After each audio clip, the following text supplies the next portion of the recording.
নমস্কার, আমি পাপিয়া। আমার নতুন একটি ব্লগে জানাই তোমাদেরকে অনেক স্বাগত, অনেক ভালোবাসা।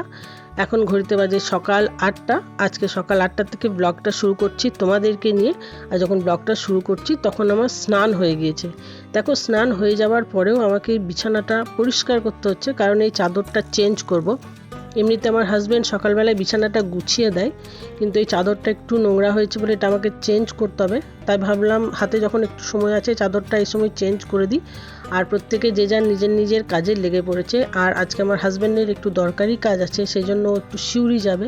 ওর গাড়িটা একটু ডিস্টার্ব করছে, একটু ঠিক করাতে হবে, তো সেজন্য সিউড়ি যাবে। তো চাটা খেয়ে বেরিয়ে যাবে, এখন ফ্রেশ হচ্ছে। ততক্ষণে আমি এই বিছানার চাদরটাকে একটু চেঞ্জ করে দিই। এই বিছানার চাদরের নিচে যেগুলো পাতা আছে সেগুলো আমরা শীতকালে ঢাকা নিতাম, ওগুলো পেতে রেখেছি, কারণ আমার তোষকটা একটু ছিঁড়ে গিয়েছে। দেখতেও যেমন খারাপ লাগে, তুলোগুলো সেরকম বেরিয়ে চলে আসে। ওটা আমার বিয়ের তোষক, অনেক দিনই হলো, প্রায় 18-19 বছর হয়ে গেল। তো জিনিসটাকে সুন্দর করে আবার করাতে হবে, সঠিক সময়ের অপেক্ষা, মানে সব কিছু তো সবসময় হয় না। তো সেই জন্য এই দুটো উপরে পেতে দিয়েছি, যাতে তুলোগুলো বেরিয়ে চলে না যায়। আর দেখো, একটু পরিষ্কার করে এগুলো ঝেড়ে নিচ্ছি, এরপর চাদরটা পেতে নেব। আমরা যারা হাউসওয়াইফ তাদের সকালবেলায় চোখের পাতা খোলা থেকে একদম রাত্রে ঘুমোতে যাওয়া অবধি কোনো সময়টাই ফাঁকা থাকে না। প্রত্যেক সময় কিছু না কিছু কাজ অপেক্ষা করে থাকে। তো সেই জন্য এই কাজটা করা খুব জরুরি ছিল। এমনিতে আমার মেয়েও এগুলো করে দেয়, তো ভাবলাম আজকে আমি করে নিই। আর দেখো, এই বিছানার চাদরটা পাতবো, তো বালিশের কভারের মধ্যে না আমি বাকি বালিশের কভার, তারপর বিছানার চাদর সব কিছু গুছিয়ে ভরে রাখি, যাতে হারিয়ে না যায়। আর আজকে আমার মেয়ের লাস্ট মাধ্যমিক পরীক্ষা, মানে আজই শেষ। তো একটা জীবনের অন্যরকম একটা চ্যাপ্টার হলো, এটুকুই বলতে পারি। তো আজকের দিনে পরীক্ষাটা যাতে একটু নির্বিঘ্নে কাটে, সেটুকুই সকাল থেকে ঈশ্বরের কাছে প্রার্থনা করছি। আর এই বিছানার চাদরটা পেতে নিচ্ছি। এটা আমার খুবই পছন্দের একটা চাদর, একটা বাটিকের বিছানার চাদর।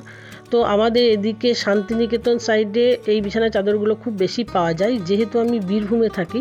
তো বোলপুর শান্তিনিকেতন সাইডে এই চাদরগুলো খুব পাওয়া যায়। তবে আমার এই চাদরটা কিন্তু কলকাতা থেকে কেনা। এই চাদরের কালারটাও খুব সুন্দর, আমার খুব পছন্দের। তো বিছানার চাদরটা পেতে নিয়েছি, বালিশের কভারগুলো সমস্ত লাগিয়ে নিয়েছি। এখন বিছানাটাকে আর একটু সুন্দর করে গুছিয়ে নেব, তারপর চলে যাব সোজা রান্নাঘরে। আর রান্নাঘরে কিন্তু আমি অনেক কিছুই, মানে সবজি যেগুলো রান্না করব কেটে রেখে এসেছি, সব কিছু গুছিয়ে রেখে এসেছি। তো সবজিগুলো মানে গিয়ে একটু তোমাদেরকে শেয়ার করব, তারপর রান্নাবান্নাটাও সেরে নেব। আর মেয়েকে ওর দাদু দিতে যাবে, মানে স্কুলে। দেখো, রান্নাঘরে চলে এসেছি। এ সময় আমার হাজব্যান্ড চলে গিয়েছে সিউড়ি, আর সমস্ত কিছু গুছিয়ে নিয়ে এসেছি। গ্যাসের মধ্যে কড়াইটা বসিয়ে দিয়েছি গরম হবার জন্য। আর কি কি রান্না করব দেখো, এখানে হচ্ছে নোটের শাক বা পনকার শাক, যেটাই বলো তোমরা। আর এখানে লাউ কেটে রেখেছি, লাউটা ভীষণ কচি ছিল, সরু সরু করে কেটে রেখেছি পোস্ত করব বলে। এটা কুঁদরি কেটে রেখেছি, ভাজবো। এখানে লাউয়ের খোসা একটু ভাজবো, আর বেগুন ভাজা করব। বেগুনটা যথারীতি আমাদের গাছের বেগুন।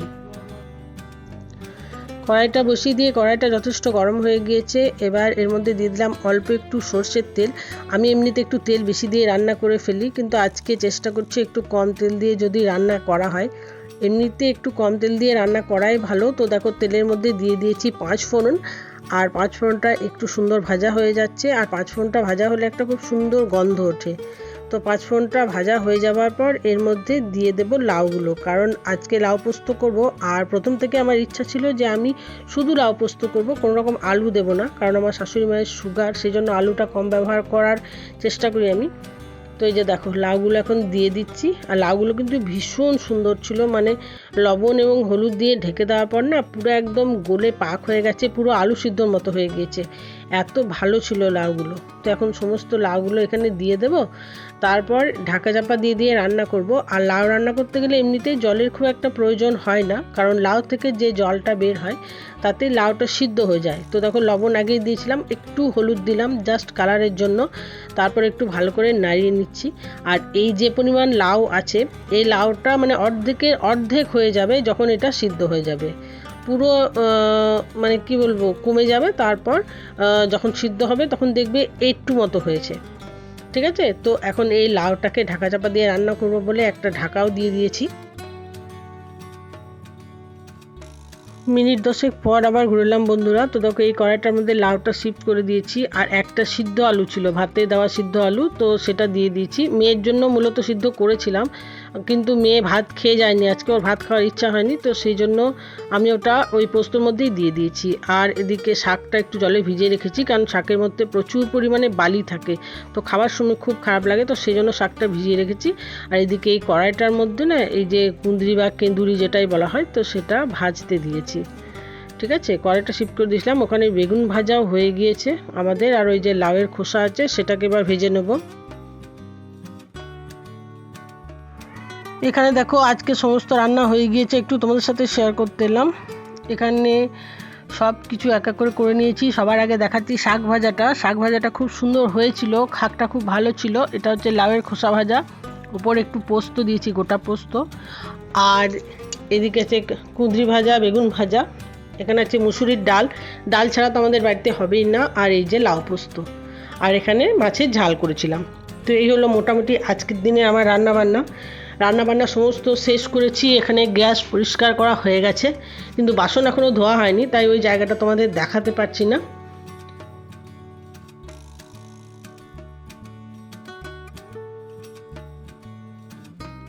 এখন যাচ্ছি মেয়েকে স্কুল থেকে আনতে। হাজবেন্ড যেহেতু নেই আর শ্বশুরমশাই বয়স্ক মানুষ খেয়ে দিয়ে শুয়েছেন, তো আমি ভাবলাম মেয়েটাকে নিয়ে আসি। আর এই রাস্তাটা তো তোমরা অনেকেই চেনো, আমার মেয়ে স্কুল যাবার রাস্তা। তো এখানেও সেন্টার পড়েছে, এখানেও গার্জেনরা সমস্ত ভিড় করে আছে। আর ঠিক এই সময় 1:45 বাজে, সকলের মধ্যে একটা খুবই উদ্গ্রীবতা যে বাচ্চারা বেরিয়ে আসবে। আর এটা হচ্ছে আমার মেয়ে যে স্কুলে পরীক্ষা দিচ্ছে, সাঁইথিয়া উচ্চ বিদ্যালয়, তো সেখানে ভিড়, গার্জেনরা বাইরে রয়েছে। আর এই জায়গাটা আমি এর আগে বহুবার দেখিয়েছি। এখানে একটা শনিদেবের মন্দির আছে, যেটা রাত্রেবেলা খুব সুন্দর লাইটিং করে। আর আমিও বাইরে এসে দাঁড়িয়ে আছি, অপেক্ষা করছি মেয়ের বেরিয়ে আসার জন্য। আর যেহেতু মেয়ে একজনের হয়ে পরীক্ষা দিচ্ছে, তো তাই আমাদের চিন্তাটা একটু অন্যরকম, যে পরীক্ষাটা যেন একটু ভালোভাবে দিয়ে দেয়, যতটুকু ওর পক্ষে সম্ভবপর, যাতে বাচ্চাটা অন্তত একটু সম্মানজনক রেজাল্ট করে। আর এই যে মেয়েকে নিয়ে বেরিয়ে গিয়েছি। আর এটা হচ্ছে সাঁইথিয়া টাউন হাই স্কুল। এই যে সামনে বাচ্চাগুলো দাঁড়িয়ে আছে দেখছো, সবাই চলে আসছে, পরীক্ষা শেষ বলে সবার মুখে কত আনন্দ।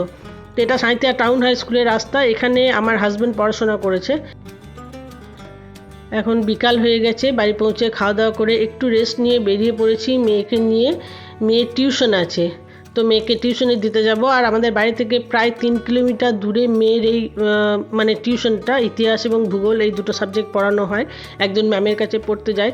তো একজন টোটোওয়ালা দাদাকে পেয়েছি, এত ধীরে ধীরে টোটো চালাচ্ছেন কি বলবো, মনে হচ্ছে গরু গাড়িতে যাচ্ছি। আমার মেয়ে তো ততটা পরিমাণ রেগে যাচ্ছে, বারবারই বলছে যে কাকু একটু তাড়াতাড়ি চালান, কারণ আমার দেরি হয়ে যাবে এই সময়। একদম আস্তে আস্তে টোটো চালাচ্ছেন। তবে আমাদের এই সাঁইথিয়াতে প্রচুর পরিমাণের যে স্পিড ব্রেকারগুলো আছে, বাম্পার যেগুলো হয়, তো ভিডিও করতে গিয়ে তো পুরো হাত টাত কেঁপে আমার একাকার অবস্থা। তো দেখো এখন চলে এসেছি সাঁইথিয়া ইউনিয়ন বোর্ড মোড়ে। এখান থেকে আমি যখন মেয়েকে নিয়ে শিউরি যেতাম, অটো ধরতে আসতাম। তো এখান থেকেই একটু ভিতর দিকে গিয়ে লাউতোর বলে যে জায়গাটা আছে আমাদের সাঁইথিয়ার ওয়ার্ড নম্বর 1, তো সেই লাউতরে আমার মেয়ের ম্যাম থাকেন, ওখানে আমার মেয়ে পড়তে যায়। আর এখন প্রায় 4:30 কাছাকাছি বাজে, আর কী পরিমাণে রোদ দেখো, দিন বড় হয়েছে বোঝাই যাচ্ছে। তো ওদিকে মেয়ের পড়া হয়ে গেছে, মেয়ে ফোন করেছিল। আর এদিকে আমি এসেছিলাম আমার ননদের বাড়ি, একদম পাশে আমার ননদের বাড়ি। তো সেই জন্য ননদের বাড়িতে কিছুক্ষণ ওয়েট করেছি, একটু চাটা খেয়েছি, তারপর ননদ আর আমি দুজনে যাচ্ছি মেয়েকে আনতে। যেহেতু আমার ননদের বাড়ি থেকে যে ম্যামের কাছে পড়ে সেটা খুব একটা দূরে নয়, তাই ননদ আর আমি যাচ্ছি। আর এখানে একটা বিয়েবাড়ি কি সুন্দর লাইটিং সাজিয়েছে। আর ওদিকে দিদির তো রাস্তাতে প্রচুর চেনা জানা লোক, প্রত্যেকের সাথে কথা বলতে বলতে আসছে। আর আমি একটু পা চালিয়ে হাঁটছি এই সময়, কারণ মেয়েটা ওখানে আমার জন্য ওয়েট করছে। তো ফাইনালি মেয়েকে পেয়ে গিয়েছি, আবার একটা টোটো ধরে এখন যাচ্ছি মেয়ের কম্পিউটার সেন্টারের উদ্দেশ্যে। আমাদের ওখানেই পালির মোড়ে মেয়ে কম্পিউটার শেখে, আর আমার ননদের ওখানে বিশেষ কিছু কাজ আছে তাই থেকে গিয়েছে। তাই মেয়েকে নিয়ে সোজা এখন চলে যাব কম্পিউটার সেন্টারে। এইদিকে যেতে যেতে মেয়ের কিন্তু খিদে পেয়ে গেছে। আর খিদেটা কিন্তু জেসে খিদে নয়, এটা হচ্ছে চকলেটের খিদে। আর চকলেটটাও জেসে চকলেট নয়, একদম ডেয়ারি মিল্কের খিদে। তো সেই জন্য টোটোটাকে দাঁড় করিয়ে মেয়ে আমার দুটো চকলেট নিয়েছে, একটা আমার জন্য আর একটা ওর নিজের জন্য। তো সেই চকলেটটা এখন ওকে কিনে দিতে হবে। তো সেই চকলেটটা নিয়ে এখন যাচ্ছি। টোটোওয়ালা দাদাকে বললাম যে মেয়ের কম্পিউটার সেন্টার যাব। তো আমার মেয়ের কম্পিউটার সেন্টার আমার বাড়ি থেকে খুবই কাছে, কিন্তু আমাদের এখানে যে একটা কানেক্টিং ব্রিজ, সেটা মানে নতুনভাবে তৈরি করা হচ্ছে বলে অনেকটা ঘুর পথে আমাদেরকে যেতে হয়। তো এখন ঘড়িতে মোটামুটি 7টার কাছাকাছি বাজে। তো বন্ধুরা, আজকের মতো ভিডিওটা এখানে শেষ করছি। ভিডিওটা যদি ভালো লাগে লাইক কমেন্ট শেয়ার করে আমার চ্যানেলটাকে সাবস্ক্রাইব করে আমার পাশে থেকো। খুব তাড়াতাড়ি দেখা হবে আবার নতুন একটা ভিডিওর সাথে। ততক্ষণের জন্য সবাই খুব ভালো থেকো, সুস্থ থেকো এবং আনন্দে থেকো।